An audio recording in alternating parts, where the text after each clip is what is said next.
ગીતા મંદિર 4 રસ્તાથી આગળ આસ્ટોડિયા દરવાજા પાસે આવેલ ભૂતની આંબલીની અંદર જતા ગલિયારાની પોળમાં આવેલ છે ધ બ્રાલેટ પોઈન્ટ, જ્યાં તમને હોલસેલ ભાવમાં રિટેલમાં બ્રા પેન્ટી મળી જવાના છે.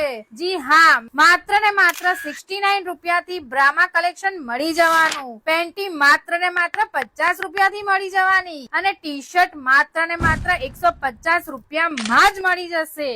બ્રામાં વાત કરીએ તો સી ડી ઈ કપ સુધીની બ્રા હાજર સ્ટોકમાં હોય છે. Regular bra, regular sport bra, school અને કોલેજ ગર્લ્સ માટે ટીનેજર બ્રા, ફ્રન્ટ બટન વાળી બ્રા, પેડેડ બ્રા, બ્રા પેન્ટીના સેટમાં પણ મેરેજ અને બ્રાઇડલ માટે ફેન્સી સેટ મળી જશે. એબ્રોડ જતી ગર્લ્સ કે પછી ત્યાં મોકલવું હોય ને તો બેસ્ટ કલેક્શન અને પ્રીમિયમ ક્વોલિટી અહીંયા મળી જશે. પેન્ટીમાં seamless panty, hipster panty, boyleg panty, periods panty અને રેગ્યુલર પેન્ટી મળશે. બધી જ ટાઈપની એસેસરીઝ, અલગ અલગ variety shorts, night dress, gym wear T shirt પણ મળી જશે. તો બહેનો હોલસેલ ભાવમાં રિટેલમાં ખરીદી કરવા અમીનભાઈ નો આ વિડીયો લઈને પહોંચી જજો.